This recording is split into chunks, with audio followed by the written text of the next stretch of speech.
Today we're going to do chapter 3, Mishnah 3 and Mishnah 4. Rabbi Chanina ben Tradion says, Shnayim sheyoshvin ve'ein b'neim divrei Torah. Two people sit together and there is not between them an exchange of words of Torah.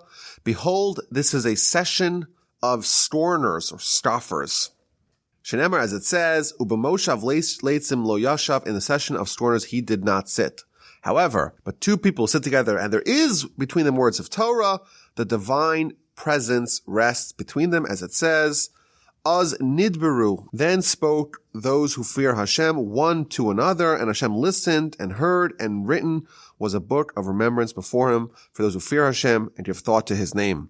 When people are sitting and they're not studying, then it's a session of leitzanas, of scoffers, of mockery. However, when they study Torah, then the divine presence is with them. Ein li ela shnayim. From this verse, I will only know that there's two people who study Torah, that the Almighty is with them.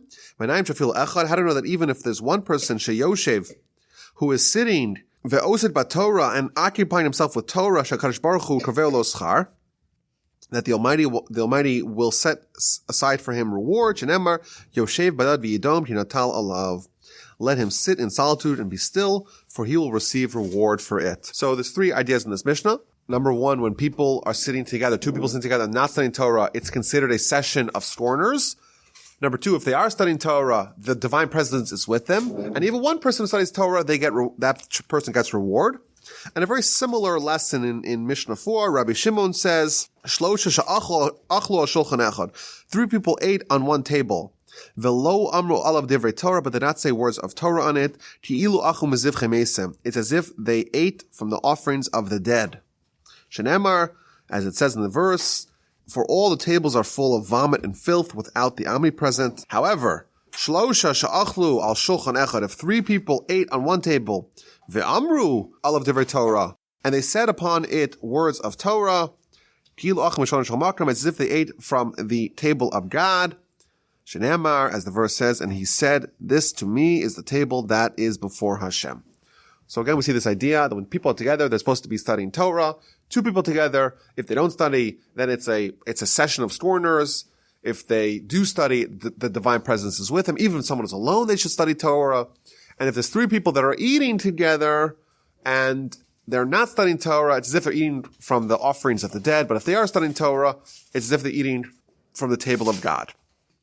So these are the two Mishnahs. I want to get into the character of Rabbi Chanina ben Tradion, the author of the first Mishnah.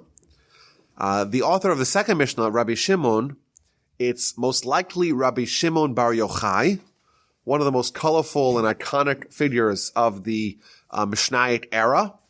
There's going to be a Mishnah later on that we're going to have authored by him, and therefore we'll wait to give full treatment on his character and personality then. But I want to talk about Rabbi Chanina ben Tradion a little bit.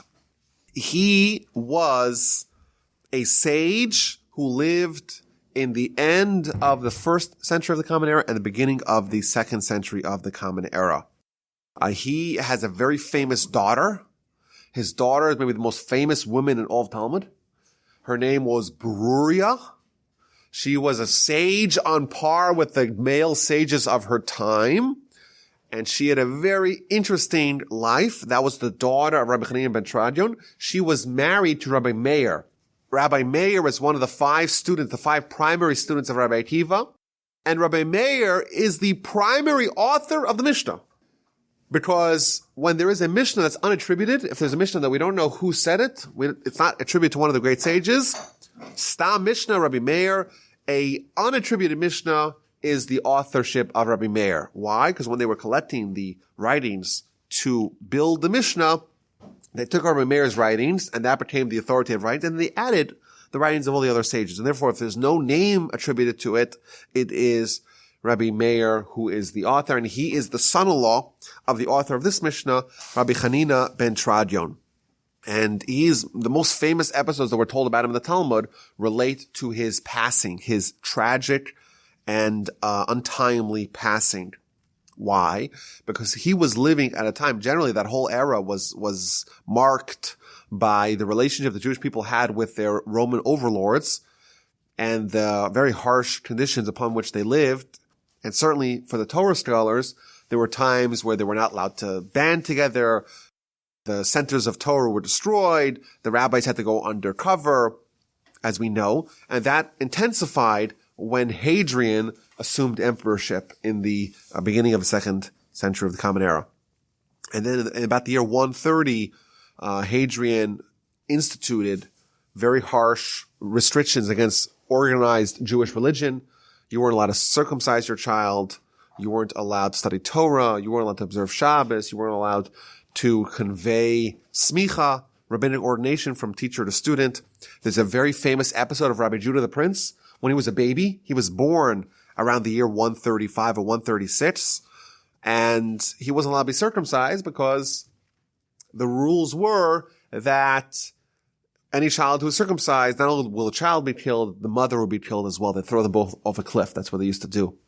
And they heard a rumor about Rabbi Judah the Prince that he was circumcised and they had to bring the child to Rome to prove that he wasn't circumcised. And the story goes that along the way, Rabbi Judah the Prince's mother and the mother of Marcus Aurelius Antoninus swapped babies, and therefore, like, these two people who would grow up to, one of them to be the head of the Romans, one of them to be the head of the Jews, and become colleagues and friends, they were swapped as babies, and therefore the child that was presented as Rabbi Judah the Prince was indeed uncircumcised, and he survived. That's the story. But that shows a little bit in the zeitgeist of the time, where how it was very difficult, and there was very harsh restrictions against practicing Judaism openly. But there was one edict that went out against public Torah study.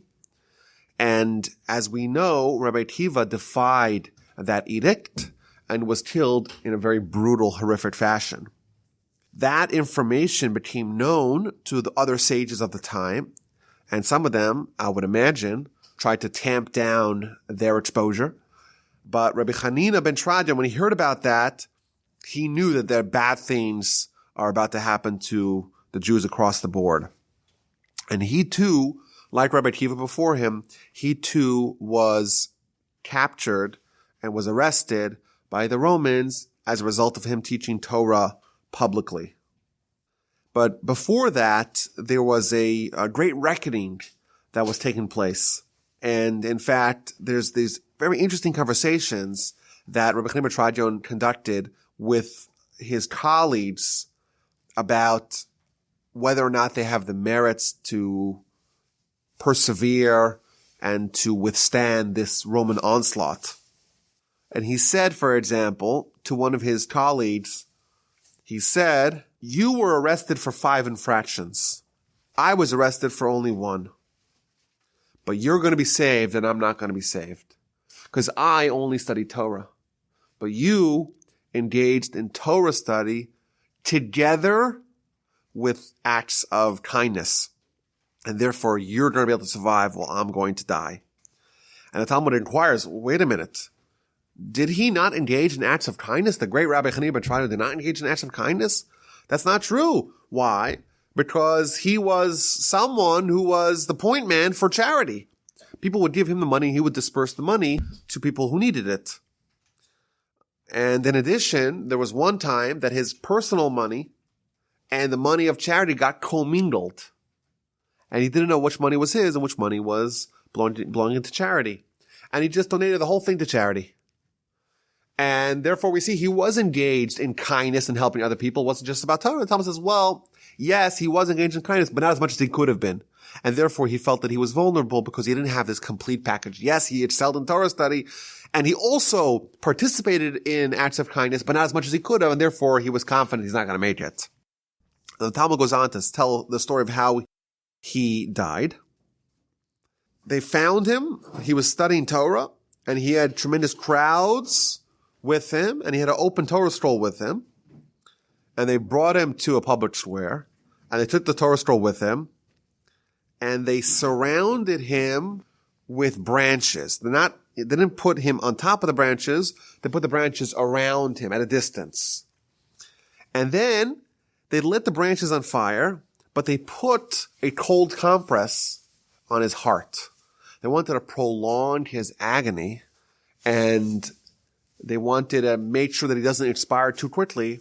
So they put the fire at a distance where it'll still burn him, but not kill him. and they put a compress on his heart, and then they wrapped the Torah scroll around him to show that, like, they're burning him with the Torah scroll that he used to commit his offense. And they brought everyone there to watch him suffer, and to really compel or to stamp upon the hope of the Jewish onlookers. And the Talmud goes on to describe what happened amidst this torture. So his daughter, for example, says, "I cannot bear to see you suffering like this."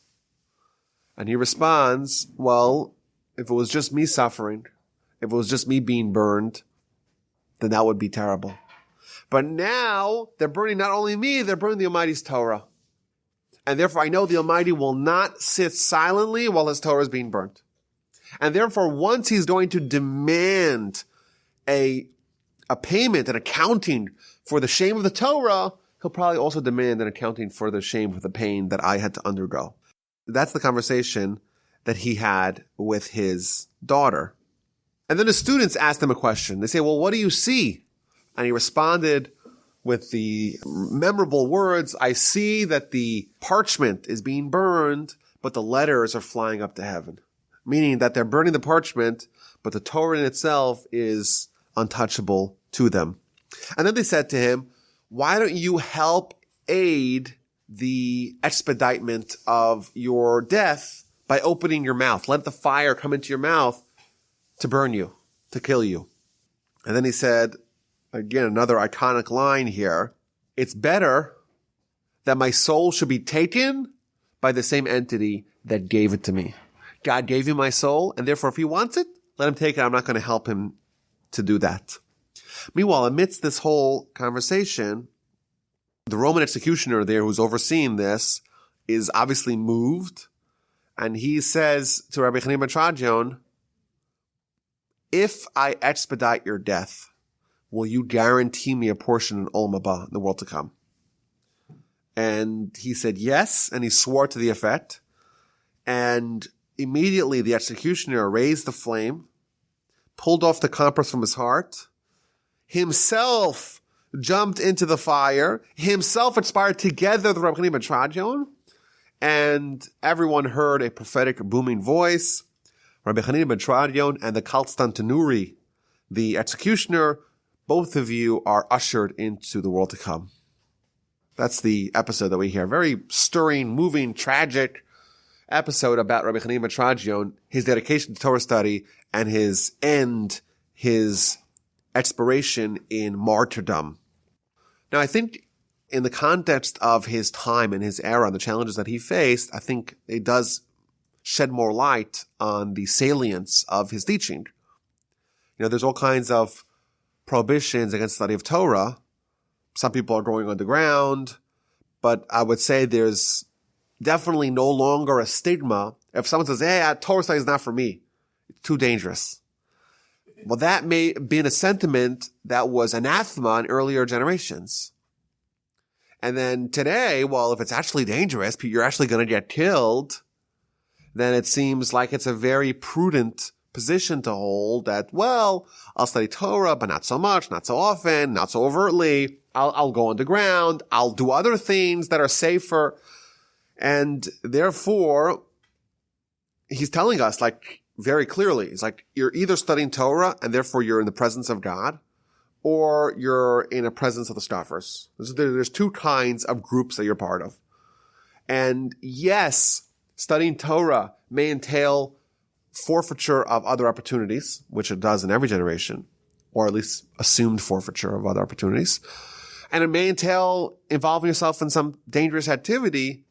But you know what? It's still important to stress that if you're abandoning Torah and you're going into the other camp, there's two camps. There's the camp of the scoffers, the mockers, the clowns, and then there's the ones who are with God. And you have to choose which one you're going to be part of. And that stark contrast is, at this particular time in history, is a very valuable one, because he's maintaining the Jewish perspective, and that is that we have to be connected to Torah, clinging to Torah, irrespective of the dangers that it may entail, because otherwise, well, then we're with the scoffers. And I think this is a valuable lesson for us today. He's again creating this binary option. You're either with God in the divine presence. Two people sitting. If they're studying Torah, they're with the divine presence of God. If they're not doing anything else, well, then they're considered scoffers. And there's a moshav leitzim. It's a congregation. It's a convention of people that are not taking life seriously. I heard something that sounded very reasonable from one of the commentators, that a scoffer, the definition of a scoffer, of a leitzim in the Torah, it's twofold. Number one, it's someone who takes something which is really supposed to be very serious and renders it as not serious. It's the disregardment of what is important. Conversely, it is the amplification of what is not important. On one hand, you're taking things which are really important, like your life. What are you living for? What purpose do you have in life? Are you trying to accomplish? What are you doing to invest in your soul? What are you going to say when you come before God? Those things which really, really matter, those are disregarded by the scoffer. And the things that really, really, really don't matter, like sports, dare I say politics, things that are nothing, that really have no bearing on anything in the permanent sense, well, those become a priority and those become important. It's this idea of distorting and confusing and conflating what's important and what is not important. And here, I think it's also important to stress here. He doesn't say that when someone is not studying Torah, that they are becoming a scoffer. If you read his words very critically, you'll see that he doesn't say that someone engages in an activity of scoffery or scornery. Rather, he says it's a session. It's a convention. It's some platform. It's some degree of permanence that is given to something which really has no value. It's totally meaningless. What it's telling us is that the problem is not that someone likes sports or likes politics or likes things which are immaterial really in the big sense. Rather, that you make a session out of it. That it becomes the primary focus. It becomes, like they pointed out, that you have the sports section of the New York Times. It's a whole section with pages and pages of analysis of a child's game.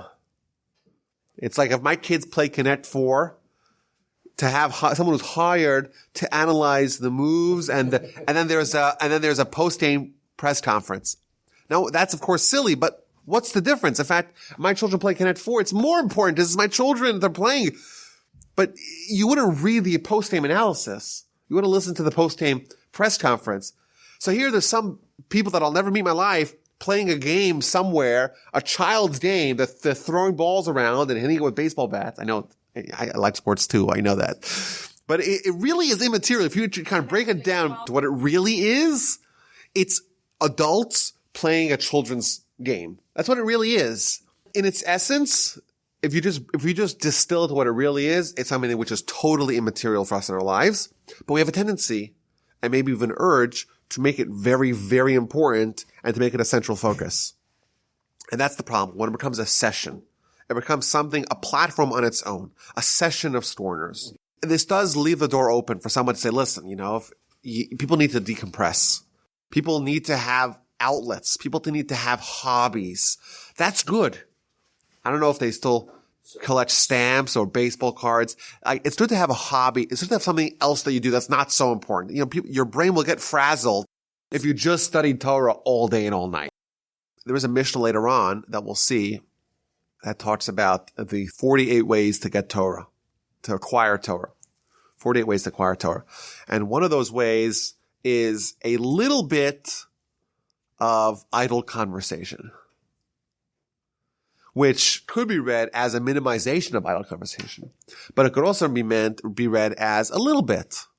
Sometimes if you sprinkle in the idle conversation, it enables the Torah study because it clears your mind. You talk about some nonsense, whatever. You're able to get back to things that are important. But there's a difference between an idle conversation and an idle session. It's like we're sitting down to talk about this, and this is our focus. This is the plan for the next hour or 2 hours. This is what we're doing. That's when you're taking what is something which is an enabler, and you're now creating a platform for the scaffory. And there's two people sitting, and they're sitting and they're talking about this. They made a platform to it. It's not something which comes up in the course of another conversation. It's not something which is a diversion from what really is the topic of the conversation. It is its platform on its own, and then it becomes a matter of scoffery, of mockery, of, again, giving primacy, giving real focus to something that really is totally inconsequential. On the flip side, we have two people sitting and studying Torah. And you know who's with them? The divine presence is amongst them. There is an idea that we've spoken about in the past, that we find in the Midrash after Sinai. After Sinai, Jewish people got the Torah. And right afterwards, what do they have? The commandment to build the tabernacle. And the Midrash tells us that these two things are connected. It's as if the Torah is the Almighty's daughter, and we married the Almighty's daughter, the Torah, at Sinai. But now the Almighty misses his daughter. And therefore he tells us, build for me a house so that I could reside next to you. I could be close to my daughter. That's what the Midrash tells us. Implicit in that is that the Almighty's still connected to Torah. Even though he gave it to us, he's still connected to it. And therefore, wherever Torah is, the Almighty is present. And therefore, what it tells us here is that there's two people studying Torah. Ergo, necessarily, the Almighty is present with them because the Almighty is always present wherever there is Torah. However, if there's only one person studying Torah, it's not considered that there's words of Torah between them. It's more like an internal study. It's not as good. The Almighty gives you a reward, but the presence of the Almighty is not as palpable. That's the first teaching here. In the second teaching, we also see that there's three people studying Torah. Then it's as if they're partaking in the meal of God. Whereas if three people are eating it, but they're not studying Torah, it's as if they're eating from the food of the dead. Again, it's giving us a very sharp contrast. On one hand, you have the meal of the dead, which is maybe a reference to idolatry. On the other hand, you have you're partaking in the meal of God. It's very diametrically opposed realities. One with Torah, one without Torah. And we see another angle here. And that is that our perspective is not to take the Torah, to take the spiritual realm and divorce it from the physical realm. Rather, it is to meld the two. It's to infuse the two. We take what is previously mundane, which could be a dinner, right? You go to dinner, everyone eats a sandwich. It's not a spiritual thing. Everyone has to eat. So what do? We say, no, we're going to take the thing that is not holy or not essentially holy, and we're going to elevate it, make it holy. And therefore, we're highlighted this idea. Three people sitting in there and they're eating. There's two ways to have this meal look from the spiritual sense. It could be either they're eating from the food of the dead, they're engaging in activity that is eventually going to end up in the ground, because they're divorcing the spiritual realm. They're just tending to their body. And you know what? What's the legacy of the body? What's the destiny of the body? The destiny of the body is worms and maggots. It's the food of the dead. But if they infuse their physical meal with the spiritual Torah, then they're eating from the food of God, i.e., they're attending to their soul too. They're attending to their spiritual and eternal halves as well. And that is this confluence where everyone could be happy. Your body could be happy. Your soul could be happy. Your spiritual half could be happy. Even the part of you that's going to inspire could also partake in it. That confluence is what we call holiness. And therefore, it's considered as if you are partaking in the meal of God.